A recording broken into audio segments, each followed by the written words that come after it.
Okay, I'm going to run this webinar for module number 1 even though there is no one here. My assumption is that people will be reviewing this webinar later when you have time. For those people who have never done a webinar, I once again have included the information of what you need to do when you sign up for a webinar, and that is that you have to go to the tools area, which is up in the upper left-hand side of the screen. Click on Tools and go to the Audio Setup Wizard, and then follow the prompts. And then if you want to speak, you just click on Talk, and it looks like that, but it's over there to the left. And if you want to raise your hand, then you just click on this icon here. It looks like this, which is again over to the left towards the middle. And then you use the emoticons to indicate whether or not you're understanding the discussion or not. And basically those are the only things you need. And then you need the chat area in case your microphone's not working. You could actually throw in some information there. Make sure to type in your information and then hit enter. I will type something in now. Hit enter, and you'll see it comes up there in the chat area, which you did in the lower left-hand side of the screen. So that's basically how Collaborate works. Today I'm going to be talking about the module number 1 webinar. We're going to kind of get ready for module number 1, and the assignment for module number 1 is due on Friday morning. Just to catch up where we are now, people should be completing their getting started work. The most important part of the getting started work is the evaluation paper. I've received evaluation papers from a few students, though all people always need work at this part of the semester, I'm confident everyone's going to do well as long as you keep up with the work. So the evaluation paper is due Wednesday morning at 9 a.m. It's a Tuesday evening right now. And so if you complete nothing else in the getting started work, then please make sure to complete the evaluation paper that is required by the course. Excuse me. The class discussion board, there was about 4 or 5 people who participated in that. I will be closing the getting started work tomorrow morning so that there'll be no more opportunities to do that work, and we're going to just start on working on Module 1. We'll talk about the class discussion for Module 1 and the assignment that goes in your blog area for Module 1. And I'm also going to ask you that you start telling me your ideas for your research paper topic, which is due at the end of the semester. We usually have a group wiki for this course, but I'm eliminating it for this particular semester since everyone seems to be so busy, and we'll see if we can get along without it. So we're going to review the assignments due for Module 1 in a few moments, and if you have any questions about the reading, the Jones reading, which is the first reading that we're looking at to get ready for the objective synthesis paper, then certainly you could send me your questions either in the muddiest points, or you could send me an email with a question. So this is just kind of the, again, the schedule for the first 2 weeks. And we're right here now, Tuesday evening, and I'm going over module number 1 work and the assignment that's due for module number 1. Again, the getting started work is due tomorrow morning. Most important thing is the evaluation paper. Then we have a day off, and then the work for module number 1, which I'll be talking about right now, is due at 9 a.m. in the morning. And then that evening I'll be talking about module number 2, and then the work for module number 2 will be due on Sunday morning, and then Sunday evening I'll talk about module number 3. Now we need to do it that way because this is a 3.5-week semester, and we have to get all the work done in 3.5 weeks. Okay, so I'm going to move on. So all the work for module number 1 needs to be completed by 9 a.m. on Friday, and I'm going to go over that work now. Basically there's 2 things you need to do. One is the class discussion, and the other is the assignment, which goes into your blog space. So there's the blog space, that's module number 1 assignment, and then the class discussion. Now the class discussion, I want you to talk or write about, in at least 3 sentences, about how you read. How well do you read difficult sources? What kinds of techniques do you use when you read? What kind of problems do you have when you read? After you've read the notes for module number 1, the class notes, do you understand what is meant by active reading and the idea of annotations? I'm going to be talking about annotations in this webinar in a few moments. So that's for the class discussion. Make sure that you reply to these questions. Write about 3 sentences. If you want to write more, you certainly can.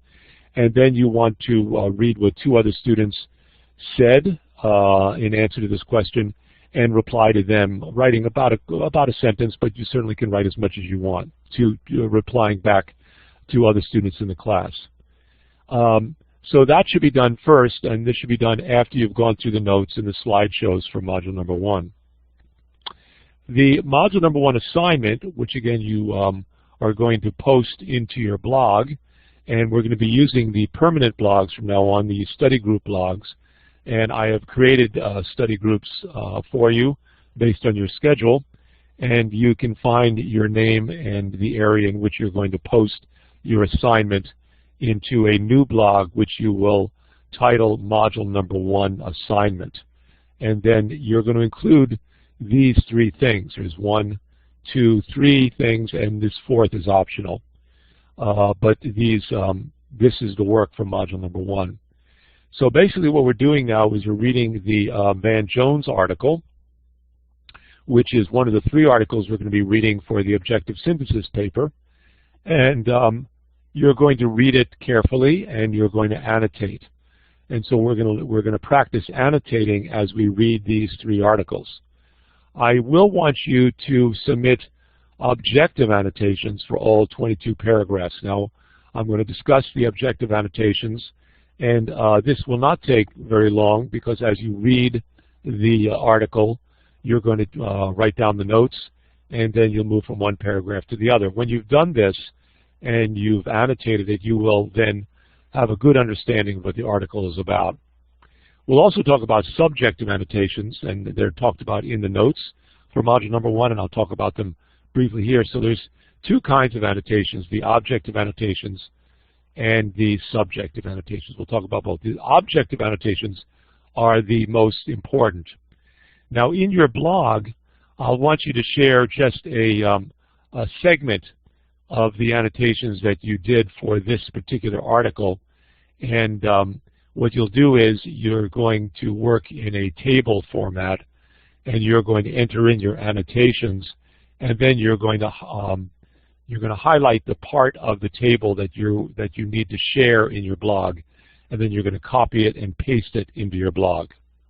And I'm going to show you how to do that in the next slide. So you're going to share some of the annotations from the Jones 2008 article, and that's the first thing you're going to do in your blog. Then you need to write a 2 or 3 sentence summary of the Jones article, making sure to cite Jones 2008.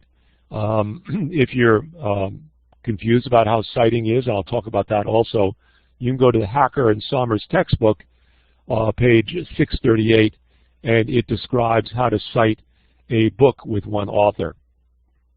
And then the third thing you need to do for this module is to try to create an APA bibliographical entry for the Jones article, and you can find out how to do that on page 645 of your textbook.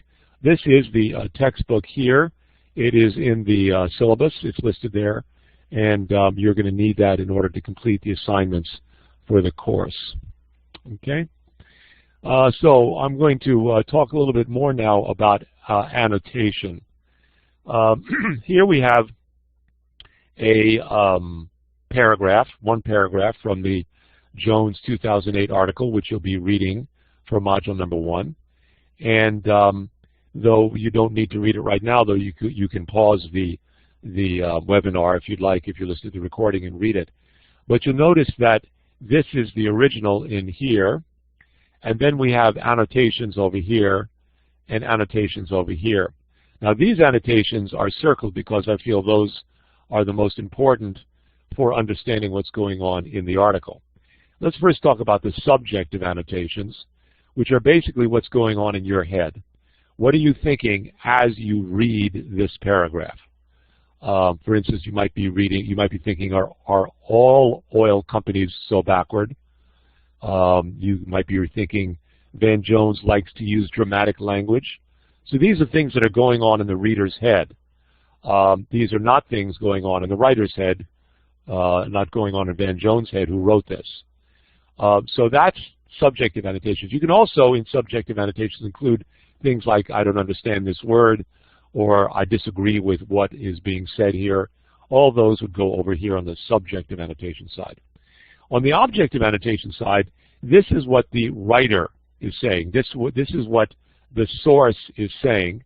And you'll notice this is broken up into 1, 2, 3, 4, 5, what I call snippet annotations. So these are the important ideas in this particular paragraph. It's written in my words. I don't use Van Jones' words. I use my words. And this is called objective annotations. And so you'll be expected to create objective annotations for all the paragraphs in this article as well as the other articles, but this will help you understand what the article is about. And so right now we're just kind of start practicing doing these annotations.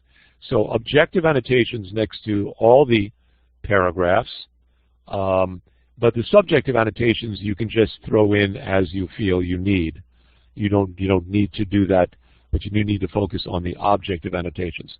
Now, I'm not going to collect all the objective annotations for Module 1.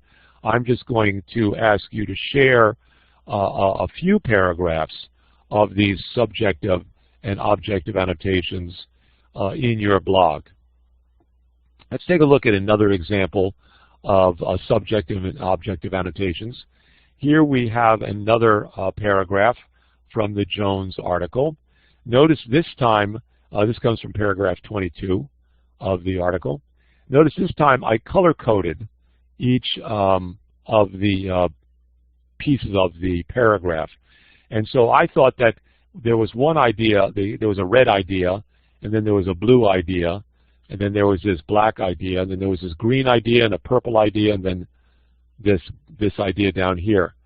So I think what I have is 1, 2, 3, 4, 5 ideas, and they should be listed up here. There's 1, 2, 3, 4, 5 ideas. So I'm reading this thing analytically, trying to see and find what the important ideas are, and then I list them in these little snippet annotations over here. These are objective annotations over here.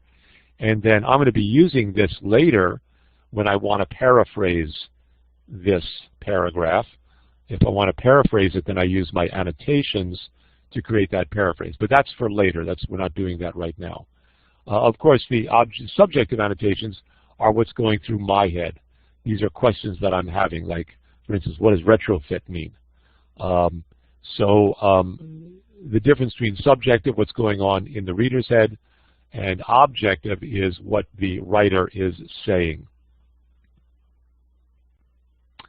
So you need to do the objective annotations for all the paragraphs in Jones as it was shown, and you can see that Jones, if you go to the Documents folder in Blackboard, you'll find the Jones article in the top folder, in the top subfolder, and the Jones article is laid out in a table so that you can do this kind of work, putting objective annotations here and subjective annotations here.